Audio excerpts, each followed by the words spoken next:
नमस्कार, आप सभी का आचार्य पवन यूट्यूब चैनल पर स्वागत है। आज हम सफल स्टूडेंट की कुछ ऐसी क्वालिटीज के बारे में चर्चा करने वाले हैं जो कि कॉमन होती है और ज्यादातर सफल बच्चों के अंदर पाई जाती है। लेकिन आज का सेशन शुरू करने से पहले मैं अपने लाइफ का कुछ रियल एक्सपीरियंस आप सभी से शेयर करना चाहूंगा। जितने भी व्यूअर्स होते हैं या जितने भी पार्टिसिपेंट्स होते हैं जो ऑनलाइन सेशन को अटेंड करते हैं, वो 3 तरीके से ऑनलाइन सेशन को अटेंड करते हैं। पहला तरीका होता है कॉन्शियसली, दूसरा होता है पार्शियल कॉन्शियसली और तीसरा होता है अनकॉन्शियसली। कॉन्शियसली का मतलब है कि जब भी वो सेशन को अटेंड करते हैं तो पूरा अटेंटिव होके वो अटेंड करते हैं। उनके अंदर जो इनर कॉन्वर्सेशन है, जिसे हम थॉट कहते हैं, वो जो स्पीकर है उसकी बातों से रिलेटेड ही चल रहे होते हैं और वो कंपेयर करते रहते हैं उसकी बातों को अपनी रियल लाइफ से।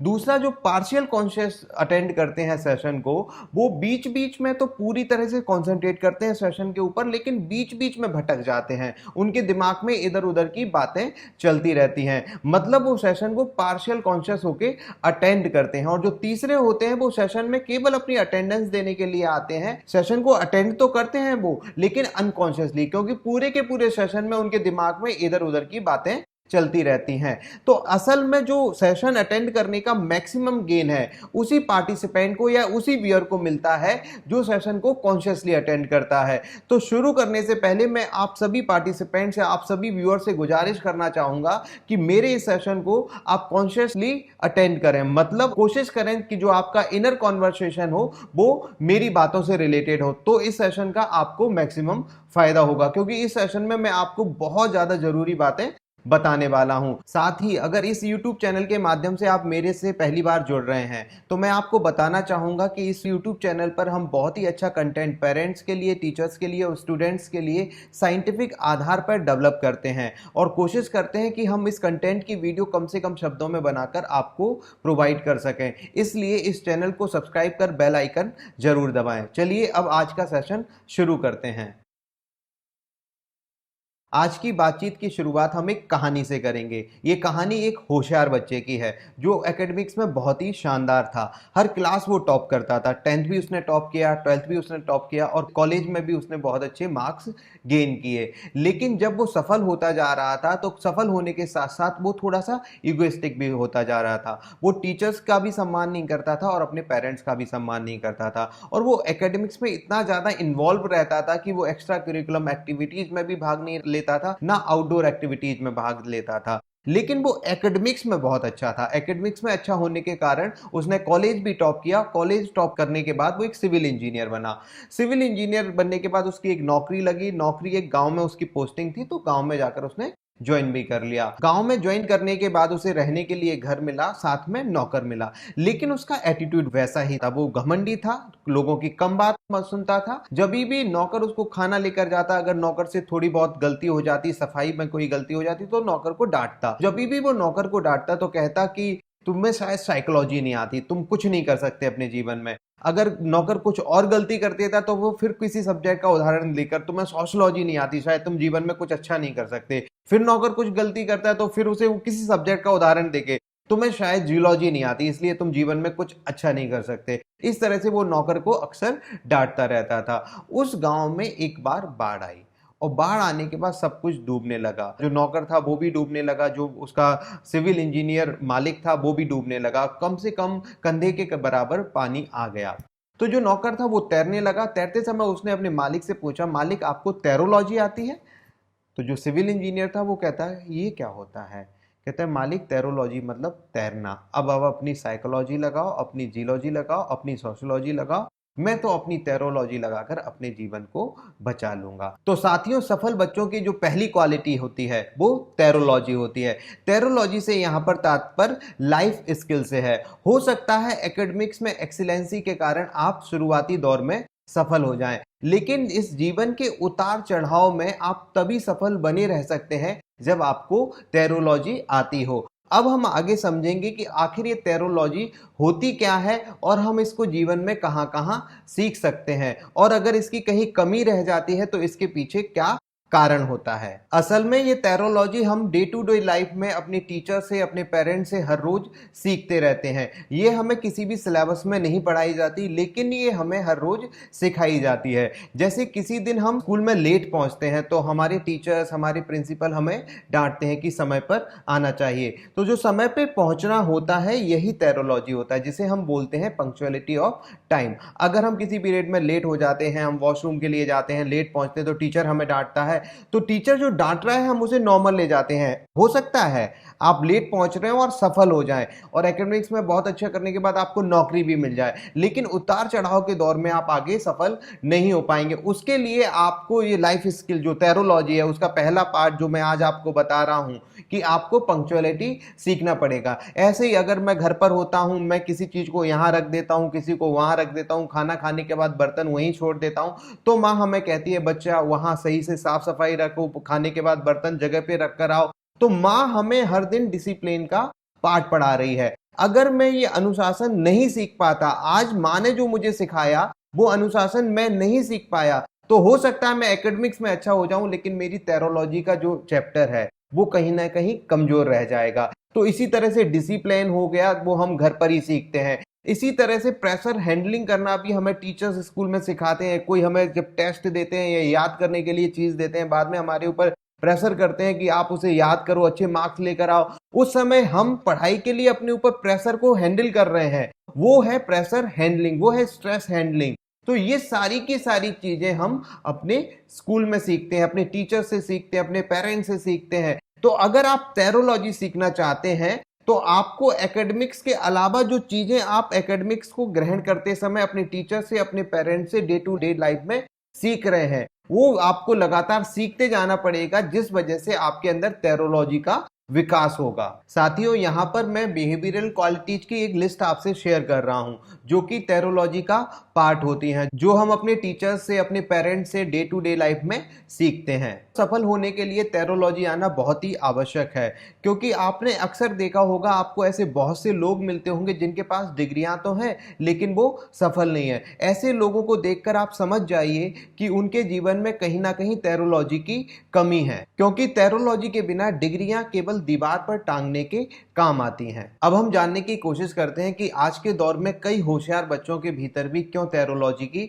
कमी रह जाती है। असल में टेरोलॉजी का जो मेन सोर्स होता है, जिससे हम टेरोलॉजी सीखते हैं, वो हमारे टीचर्स होते हैं, हमारे पेरेंट्स होते हैं। और कई बच्चे टीचर्स और पेरेंट्स को फॉर ग्रांटेड ले लेते हैं। कई बच्चे तो ऐसे भी होते हैं जो अपने पेरेंट्स की बिल्कुल बात नहीं सुनते, वो उनका सम्मान नहीं करते, और कई बच्चे ऐसा ही टीचर्स के साथ भी करते हैं। अगर बच्चे टीचर्स और पेरेंट्स का सम्मान नहीं करते तो निश्चित तौर पर जो टेरोलॉजी उन्हें सिखाई जा रही है वो उसको भी नहीं मानेंगे, वो उसको भी फॉलो नहीं करेंगे। और अगर कहीं बच्चा अपने पेरेंट्स और टीचर्स को फॉलो नहीं करता, उनकी बातों को नहीं सुनता, तो निश्चित तौर पर वो टेरोलॉजी नहीं सीख सकता। इसलिए अगर हम जीवन में सफल होने के लिए सबसे ज्यादा जरूरी टेरोलॉजी को सीखना चाहते हैं तो हमें अपने माता पिता का, अपने टीचर्स का दिल से सम्मान करना पड़ेगा। बल्कि मैं तो यहां पर यह कहना चाहूंगा कि माता पिता और टीचर्स तो हमारे लिए इतना कुछ करते हैं, केवल टेरोलॉजी के लिए ही नहीं, उनका तो हमें वैसे ही शुक्रगुजार होना चाहिए, उनका तो हमें दिल से वैसे ही बहुत सम्मान करना चाहिए।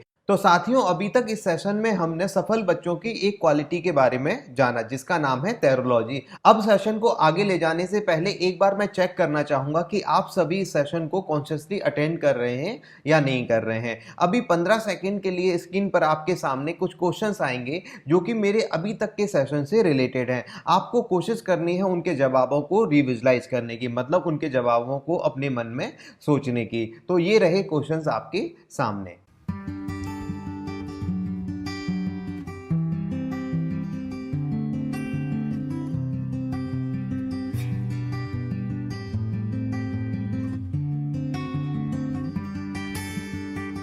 मैं उम्मीद करता हूं कि आप में से बहुत से पार्टिसिपेंट्स ने इन क्वेश्चंस के सही जवाब अपने दिमाग में सोचे होंगे। अब आगे चलते हैं और सफल बच्चों की दूसरी क्वालिटी के बारे में चर्चा करते हैं। असल में सफल बच्चों की जो दूसरी क्वालिटी होती है उसका कनेक्शन खरगोश और कछुए की कहानी से है। ये वही कहानी है जो आपने भी सुनी होगी। कछुए और खरगोश की रेस में खरगोश के अति आत्मविश्वास के कारण वह बीच रेस में आराम करने लगता है और अंत में हार जाता है। इस कहानी से हमें बहुत सी चीज़ें सीखने को मिलती हैं, जैसे खरगोश की तरह हमें घमंडी नहीं होना चाहिए, slow and study always win the race. ऐसे करके हम बहुत सी चीज़ें इस कहानी से सीखते हैं। असल में इस कहानी में हमें कछुए की एक ऐसी क्वालिटी देखने को मिलती है जो ज़्यादातर सफल बच्चों में पाई जाती है, और इस क्वालिटी का आज के दौर में बहुत ज़्यादा उपयोग है। इस क्वालिटी का नाम है अडॉप्टेबिलिटी। सारी की सारी परिस्थितियां कछुए के अगेंस्ट थी, लेकिन उसने हिम्मत नहीं हारी और हौसले के साथ उन परिस्थितियों का सामना किया और अंत में जीत भी हासिल की।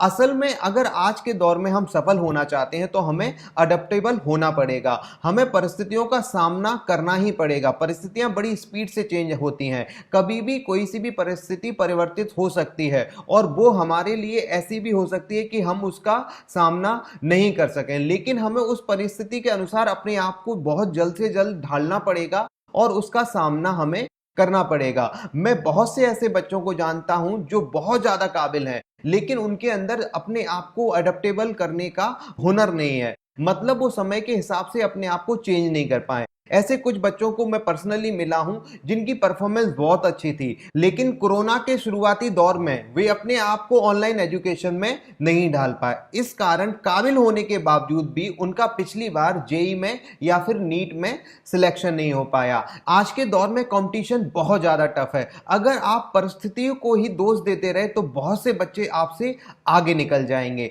इसलिए कछुए और खरगोश की कहानी से हमें ये सीख लेनी चाहिए कि विपरीत परिस्थितियों में भी हमें घबराना नहीं चाहिए और डट के उसका मुकाबला कर कर जीत हासिल करनी चाहिए। लेकिन यह अडॉप्टेबिलिटी की क्वालिटी किसी को सुनने से नहीं बढ़ती। मतलब आपने आचार पवन को सुना और आपके अंदर अडॉप्टेबिलिटी की क्वालिटी बढ़ जाए, ऐसा कभी भी नहीं होगा।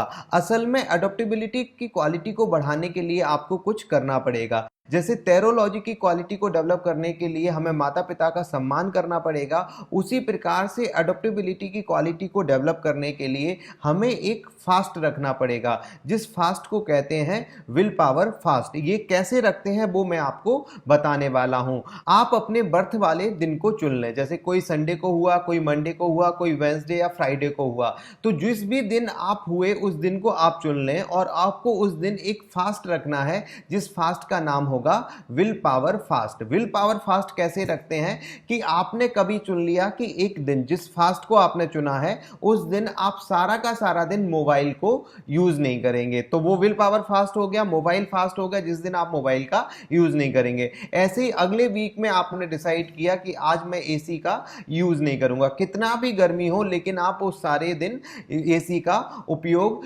नहीं करेंगे। इसी प्रकार से आपने एक दिन डिसाइड कर लिया कि मैं आज सारे के सारे दिन बिल्कुल शांत रहूंगा, तो आप उस दिन किसी से कोई सी भी बात नहीं करेंगे, बस आप मौन व्रत रखेंगे। और ये जो फास्ट रखेंगे, इस तरह के हम फास्ट को कहते हैं विल पावर फास्ट। क्यों? क्योंकि इससे हमारी विल पावर बढ़ जाती है, परिस्थिति से लड़ने की क्षमता बढ़ जाती है। अगर हम लगातार ऐसा करते जाते हैं, लगातार हर वीक में किसी तरह का विल पावर फास्ट रखते हैं, तो आगे चलकर हमारे अंदर अडॉप्टेबिलिटी की क्वालिटी बहुत मात्रा में बढ़ जाती है और हम अडॉप्टेबल हो जाते हैं। और अगर सफल होना है तो हमें अडॉप्टेबल होना ही पड़ेगा, और अडॉप्टेबल होना है तो हमें विल पावर फास्ट रखना ही पड़ेगा। तो साथियों, अभी तक हमने सफल बच्चों की दो क्वालिटीज के बारे में जाना। पहली क्वालिटी का नाम है टेरोलॉजी और दूसरी क्वालिटी का नाम है अडॉप्टेबिलिटी। अब हम सफल बच्चे की तीसरी क्वालिटी के बारे में जानते हैं। सफल होने के लिए जिस तीसरी क्वालिटी की रिक्वायरमेंट होती है, उसका कनेक्शन भी कछुए और खरगोश की कहानी से है। असल में जब खरगोश हार जाता है तो वह अपनी हार को दिल पर नहीं लेता बल्कि दिमाग पर लेता है। बहुत से ऐसे लोग होते हैं जो अपनी असफलता को दिल पर ले लेते हैं और असफल होने के बाद फिर से प्रयास नहीं करते और डिप्रेशन और स्ट्रेस में चले जाते हैं। लेकिन खरगोश ऐसा नहीं था, उसने अपनी असफलता को दिमाग पर लिया और अपने असफल होने के कारण को जानने का प्रयास किया। उसने लगातार अपनी हार को एनालाइज किया और अंत में कुछ ऐसे कारण निकाले जिसकी वजह से वह हार गया था, और उसने निश्चय निश्चय किया कि वो आगे चल के जो उसने गलतियां की थी उन गलतियों को नहीं दोहराएगा। जब उसने ये सारा का सारा निश्चय कर लिया, उसके बाद वो एक बार फिर से कछुए के पास जाता है और उसे फिर से रेस के लिए चैलेंज करता है।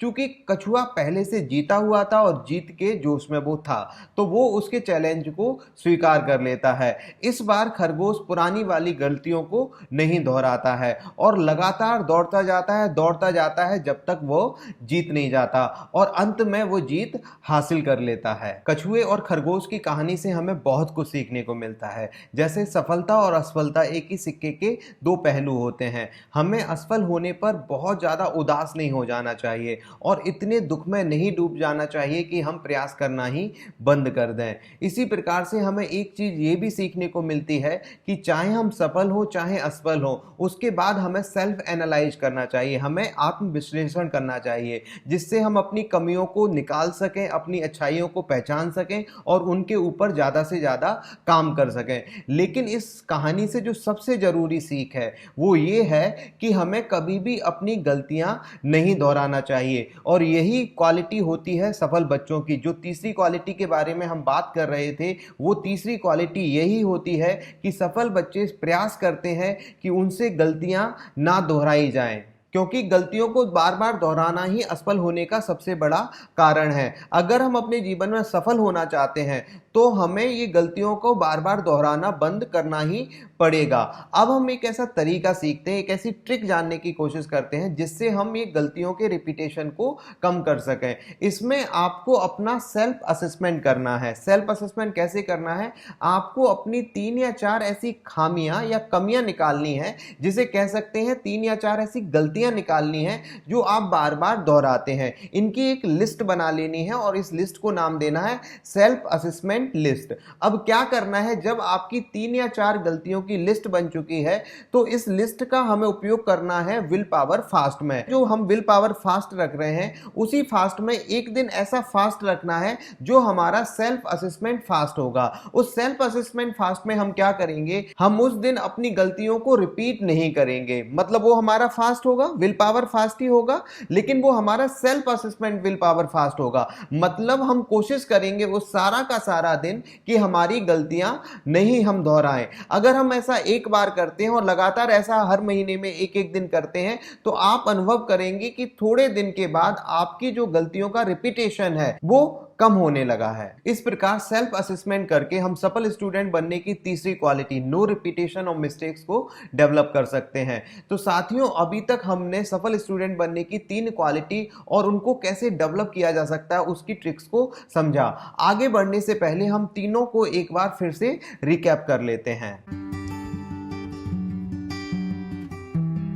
अब हम सफल स्टूडेंट्स की चौथी क्वालिटी के बारे में चर्चा करेंगे। इसका कनेक्शन भी खरगोश और कछुए की कहानी से है। असल में जब कछुआ रेस हार जाता है तो वो भी सेल्फ असेसमेंट में लग जाता है, वो भी कारण जानने में लग जाता है कि आखिर उसकी हार का क्या कारण था। जैसे खरगोश करता है उसी तरह से वो भी सेल्फ असेसमेंट करता है। लेकिन जो कछुए का सेल्फ असेसमेंट होता है वो खरगोश के सेल्फ असेसमेंट से एक स्टेप आगे का होता है। वो अपनी ऐसी क्वालिटी खोजने की कोशिश करता है जो खरगोश से अलग होती है। वो पूरा का पूरा एनालाइज करता है अपने आप को कि भगवान ने ऐसी जरूर मुझे कोई कॉम्पिटेंसी दी होगी जो खरगोश से अलग है, और उसने एक ऐसी कॉम्पिटेंसी फाइंड आउट कर ली जो खरगोश से अलग होती है। जब उसको ये मालूम चल गया, उसने पूरा का पूरा इसके ऊपर रिसर्च कर लिया, फिर वो एक बार खरगोश के पास पहुंचता है और उसे फिर से चैलेंज करता है कि मैं आपसे एक बार रेस और लगाना चाहता हूं। तो खरगोश सोचता है कि एक बार तो ये गलती से जीत गया, अब क्या ये मेरे से जीतेगा, तो वो तैयार हो जाता है। लेकिन कछुआ कहता है कि इस बार रेस में मैं ट्रैक डिसाइड करूंगा, मैं ट्रैक बताऊंगा कि हम कहां दौड़ेंगे और हमारा जो टारगेट होगा वो क्या होगा। तो खरगोश तो बिल्कुल एकदम कॉन्फिडेंट था, कहता है आप डिसाइड कर लो कि क्या टारगेट होगा। तो ऐसा ही ट्रैक पूरा का पूरा डिसाइड हो जाता है, दोनों में रेस होती है। रेस वाले दिन खरगोश बहुत तेजी से भागता है क्योंकि उसे पहले से लर्निंग होती है कि जब तक डेस्टिनेशन पे नहीं पहुंच जाए रुकना नहीं है। बहुत तेजी से भागता जाता है, लेकिन चूंकि ट्रैक कछुए ने डिसाइड किया था, तो जो टारगेट पॉइंट था उससे पहले नदी थी, और कछुए ने अपने जो एनालिसिस था उसमें ये पता कर लिया था कि खरगोश तैर नहीं पाता और कछुआ तैरना जानता है। तो कछुआ आराम आराम से आया, नदी के पास किनारे पे जब पहुंचा तो उसने देखा कि खरगोश तो खड़ा हुआ है, क्योंकि वो क्रॉस कर ही नहीं पाएगा, क्योंकि उसे तैरना तो आता ही नहीं है। कछुआ आराम से पहुंचा, फिर तैरकर अपने डेस्टिनेशन पर पहुंच गया, टारगेट पर पहुंच गया और उस रेस को जीत गया। हमें कछुआ और खरगोश की इस कहानी से, जो तीसरा पार्ट है, इससे बहुत कुछ सीखने को मिलता है। वो ये है कि हर किसी के अंदर एक ना एक क्वालिटी जरूर होती है, जिसे कह सकते हैं कि हर किसी में कोई ना कोई कॉम्पिटेंसी जरूर होती है। हमारा जो मुख्य उद्देश्य होना चाहिए वो उस कॉम्पिटेंसी को तलाशना और उसे तराशना होना चाहिए। क्योंकि मान के चलिए, अगर आपके अंदर सिंगिंग की कॉम्पिटेंसी है, अगर आपके अंदर कोई आर्ट एंड क्राफ्ट की कॉम्पिटेंसी है, अगर आपके अंदर कोई स्पोर्ट्स की कॉम्पिटेंसी है, तो आप जब एक कॉम्पिटेंसी के ऊपर काम करते हैं और उसको बार बार लगातार निखारने का प्रयास करते रहते हैं, तो आप उसमें बहुत ऊंचाइयों तक जा सकते हैं। क्योंकि अब बहुत सारे प्रोफेशन ओपन हो चुके हैं। अगर आप अपनी कॉम्पिटेंसी के ऊपर काम करते हैं ईमानदारी के साथ और उसे लगातार निखारते जाते हैं, तो आप उस क्षेत्र में बेस्ट कर सकते हैं। और अगर आप उस क्षेत्र में बेस्ट करने लगे तो आप सफलता की ऊंचाइयों पर पहुंच सकते हैं। परंतु कुछ बच्चे जाने अनजाने में, या फिर अपने दोस्तों को देखकर, या फिर अपने माता पिता के कहने पर अपनी कोर कॉम्पिटेंसी को छोड़कर दूसरे काम में लग जाते हैं और दूसरे क्षेत्र में अपना फ्यूचर बनाने का प्रयास करते हैं, जिससे उन्हें आगे चलकर असफलता ही मिलती है। असल में साइकोलॉजिकल फैक्ट है, अपनी कमियों को सुधारने से ज्यादा आसान अपनी अच्छाइयों को निखारना है। मतलब अगर आप अपनी क्वालिटी को निखारने में लग जाते हैं तो आपके सफल होने की संभावना ज्यादा हो जाती है। लेकिन कछुए और खरगोश की कहानी के तीसरे पार्ट से जो हमें सबसे बड़ी सीख मिलती है वो ये है कि दौड़ना शुरू करने से पहले अपनी काबिलियत को पहचान कर अपने लक्ष्य का निर्धारण कर लें और उसी के हिसाब से अपना ट्रैक डिसाइड कर लें। तभी आपके सफल होने की संभावना, मतलब टारगेट पर पहुंचने की संभावना बढ़ जाती है। और यही चौथी क्वालिटी होती है सफल स्टूडेंट की। असल में सफल स्टूडेंट अपनी कोर कॉम्पिटेंसी को बहुत जल्दी पहचान लेते हैं और उसके हिसाब से अपने लक्ष्य को निर्धारित कर लेते हैं और फिर उसी के अकॉर्डिंगली अपनी पढ़ाई करते हैं, तैयारी करते हैं और अंत में उस लक्ष्य को अचीव कर लेते हैं। इस सेशन के माध्यम से मैं आप सभी पार्टिसिपेंट्स या व्यूअर्स से एक सवाल पूछना चाहता हूं। ईमानदारी से आप खुद को जवाब दीजिए, क्या आपने अपनी स्टडी में अपना टारगेट डिसाइड कर लिया है कि फ्यूचर में आप क्या करना चाहते हैं? और क्या जो आपने टारगेट डिसाइड किया है वो आपकी कोर कॉम्पिटेंसी से कनेक्टेड है? हो सकता है बहुत से बच्चों ने ऐसा किया हो, लेकिन ये भी संभावना है कि कुछ बच्चे ऐसे हों जिन्होंने ऐसा नहीं किया हो। आज मैं ऐसे सभी बच्चों से कहना चाहता हूं कि वो सबसे पहले अपनी कोर कॉम्पिटेंसी को पहचानने की कोशिश करें और उसके बाद एक स्ट्रेटेजी बनाएं और अपने टारगेट को डिसाइड करें और फिर उस स्ट्रेटेजी के आधार पे अपने टारगेट को अचीव करने का प्रयास करें। अगर हम ऐसा करते हैं तो हमें निश्चित ही सफलता मिलती है। अब हम जानेंगे कि कैसे हम अपनी कोर कॉम्पिटेंसी के आधार पर अपना टारगेट डिसाइड करें जिससे हमारे सफल होने की संभावना बढ़ जाए। इसके लिए हम अपना एक एनालिसिस करते हैं जिसे स्वॉट एनालिसिस कहते हैं। इसमें हम एक खाली कागज लेते हैं जिसमें 4 बॉक्स बना लेते हैं। एक बॉक्स में हम एस लिखते हैं, दूसरे में डब्ल्यू लिखते हैं, तीसरे में ओ लिखते हैं, चौथे में टी लिखते हैं। यहां एस का मतलब स्ट्रेंथ से है, डब्ल्यू का मतलब वीकनेस से, ओ का अपॉर्चुनिटी से और टी का थ्रेट से। एस वाले बॉक्स में आपको अपनी 2 स्ट्रेंथ लिखनी है जिसमें से एक आपकी कोर कॉम्पिटेंसी होगी। इसमें आपको ये ध्यान रखना है कि जो भी ये स्ट्रेंथ होगी ये आपकी इंटरनल है, मतलब ये आपकी बिहेवियरल क्वालिटीज होंगी। इसी प्रकार से डब्ल्यू वाले बॉक्स में आपको अपनी 2 वीकनेसेस लिखनी है, ये भी आपकी इंटरनल होगी, ये भी आपकी बिहेवियरल होगी। इसी प्रकार से ओ वाले बॉक्स में आपको अपनी 2 अपॉर्चुनिटीज लिखनी है, ये एक्सटर्नल होंगी। जैसे आप कहीं बाहर पढ़ाई के लिए जाना चाहते हैं और आपकी फैमिली आपका फाइनेंशियल सपोर्ट कर सकती है, तो एक अपॉर्चुनिटी है, तो ये हम ओ वाले बॉक्स में लिखेंगे। इसी प्रकार से टी में आपको 2 थ्रेट्स लिखने हैं।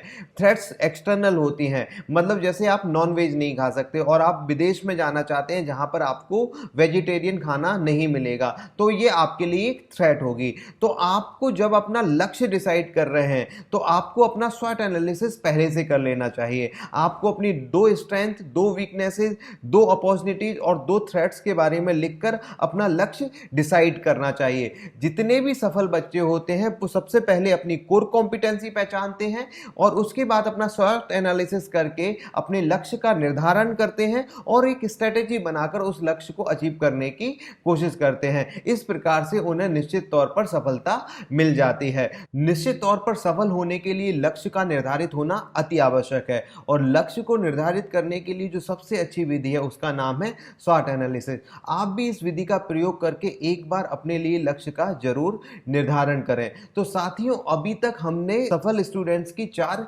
क्वालिटीज के बारे में जाना।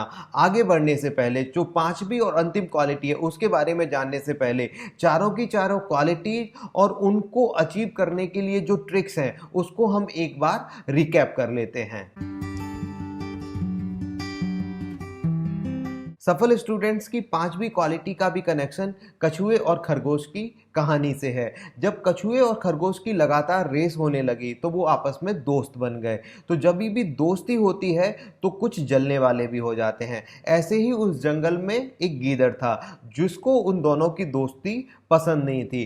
तो वो राजा के पास जाता है, मतलब वो शेर के पास जाता है और शिकायत करता है और कहता है कि जंगल में ग्रुपिज्म हो रही है, जंगल में आपके खिलाफ षड्यंत्र हो रहा है। यहाँ पर एक खरगोश और कछुआ है, उन्होंने ग्रुप बना लिया है और वो लगातार आपके खिलाफ षड्यंत्र रचने की कोशिश कर रहे हैं। जो शेर होता है वो डिसाइड करता है कि आज शाम तक कछुए और खरगोश दोनों को खत्म कर देगा। लेकिन जो गीदड़ होता है वो गीदड़ फिर से उन कछुए और खरगोश के पास जाता है और कछुए और खरगोश के पास जाकर कहता है कि जो शेर है, जो जंगल का राजा है, उससे किसी ने शिकायत कर दी है और उसने डिसाइड किया है कि आज वो आप दोनों को खत्म कर देगा। इसलिए अगर आप अपनी जान बचाना चाहते हैं तो यहाँ से भाग जाइए। जंगल में जो सीमाएं बटी होती हैं वो नदियों से बटी होती हैं। तो दोनों के पास जान बचाने का केवल एक ही तरीका था, उन्हें शाम होने से पहले अपने आप को नदी के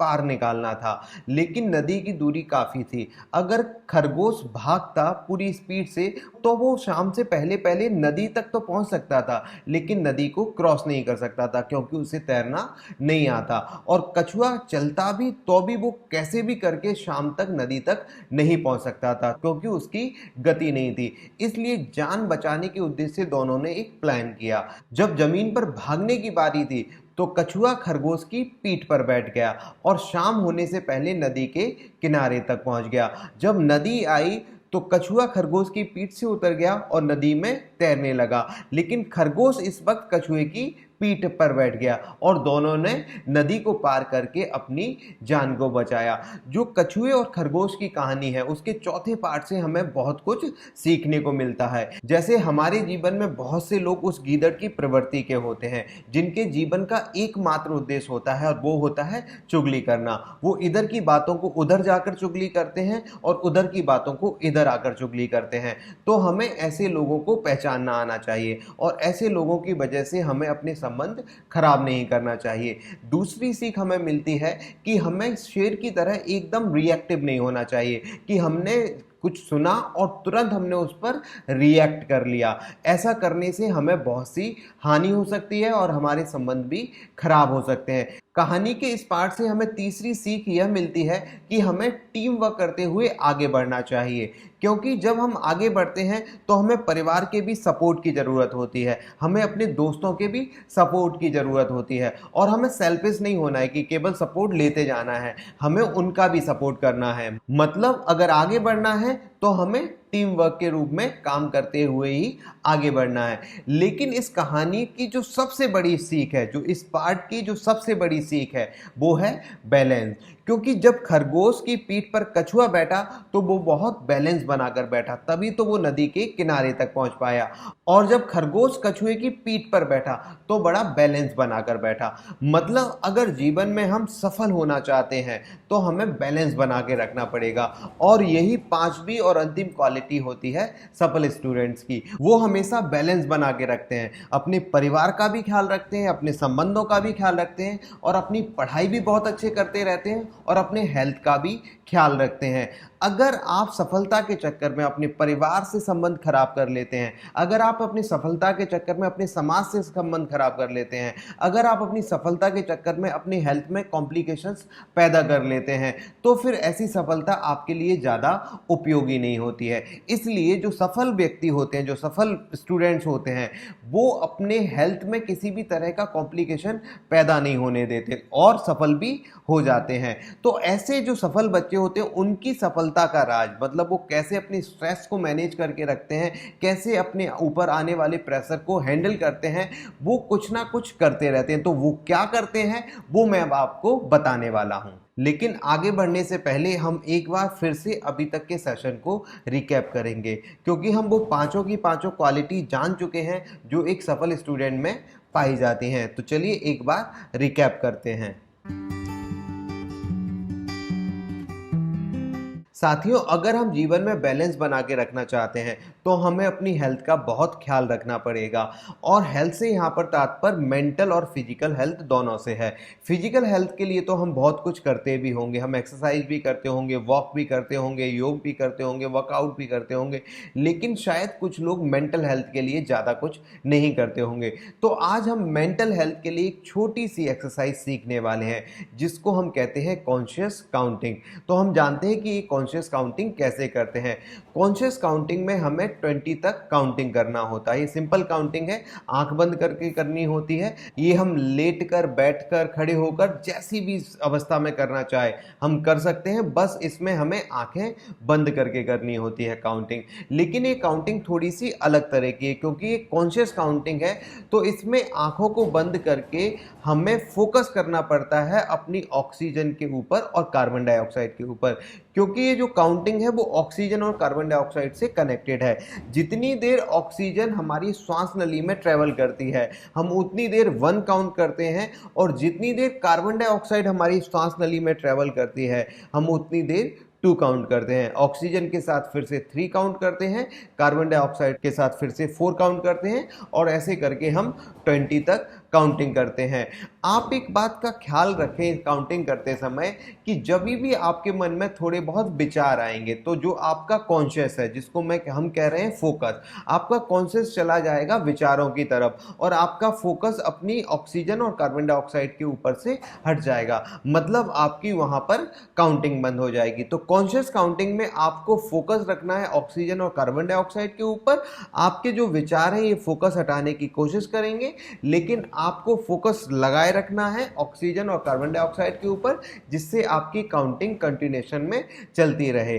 इससे हर दिन आपको कम से कम 5 बार करना है, एक ही बार में 5 सेट, मतलब आपको 100 तक काउंटिंग करनी है। एक बार 20 तक हो जाए, फिर से 1 से 20 तक स्टार्ट कर दें, फिर 20 तक हो जाए, फिर से 1 से 20 तक स्टार्ट कर दें। इसमें लगभग 3 से 4 मिनट का समय लगता है। तो आप इसकी प्रैक्टिस पर डे कर सकते हैं। अभी हम इसको यहाँ पे प्रैक्टिकली प्रैक्टिस करके देखेंगे। सभी जो व्यूअर्स हैं, पार्टिसिपेंट्स हैं, वो एक बार अपनी आंखों को बंद कर लें मेरे साथ। जिस अवस्था में है उसी अवस्था में बैठे रहें। अभी काउंटिंग नहीं करें। अभी देखें अपने थॉट्स को कि आपके दिमाग में क्या चल रहा है।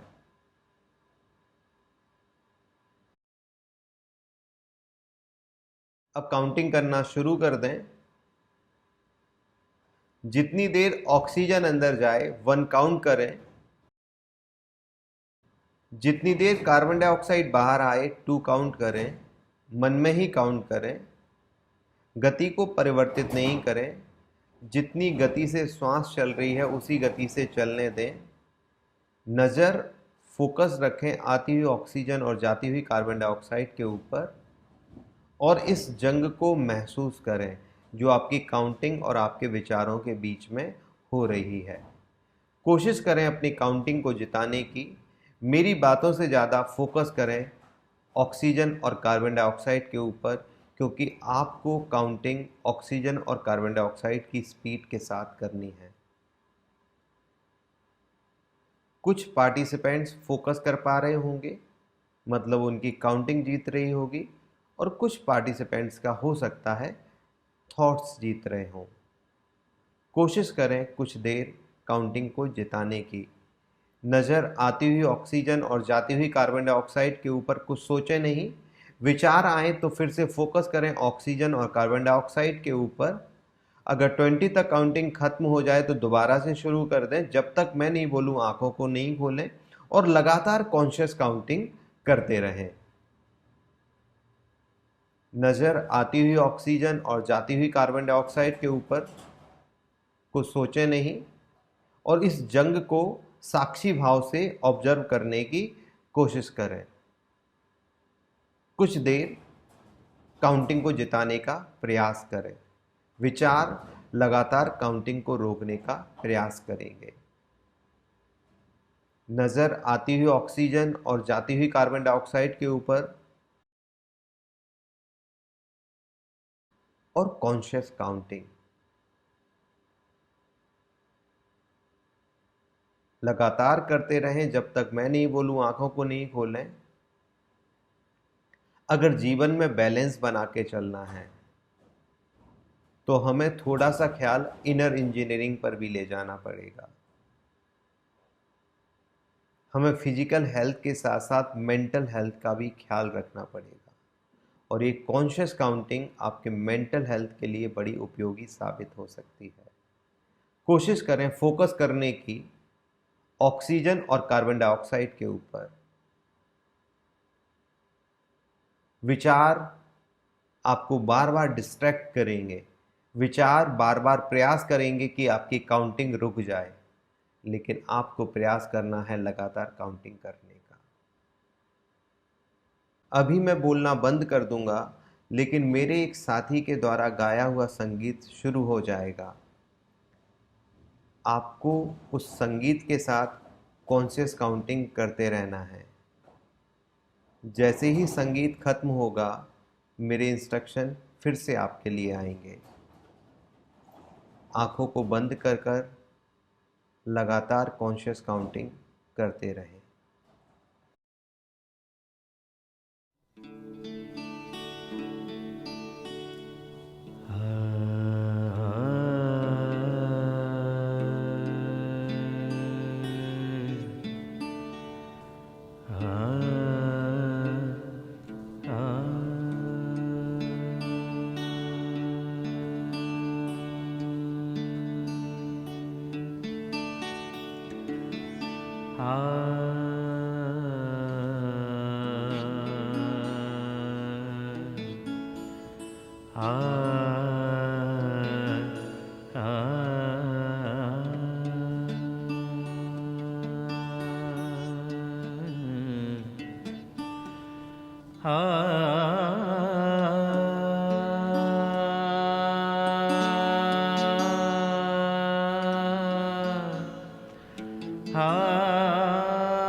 अपने दोनों हाथों की हथेलियों को हल्के से रब कर लें और अपनी आंखों पे रखकर अपनी आंखों को खोल लें।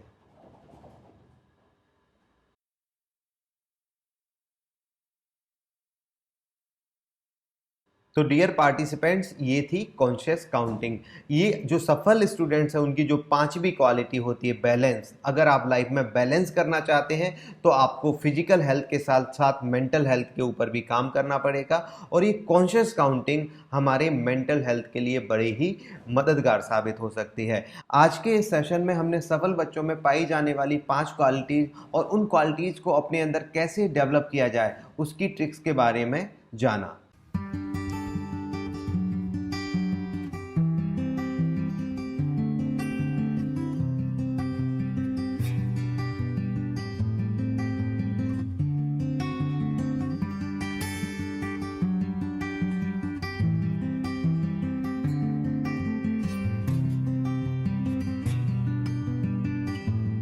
आपने इस सेशन को बहुत अच्छे से सुना, ऐसी मैं उम्मीद करता हूं। अगर आपको ये कंटेंट अच्छा लगा हो तो इस चैनल को जरूर सब्सक्राइब कीजिए और बेल आइकन को दबाना ना भूलिए।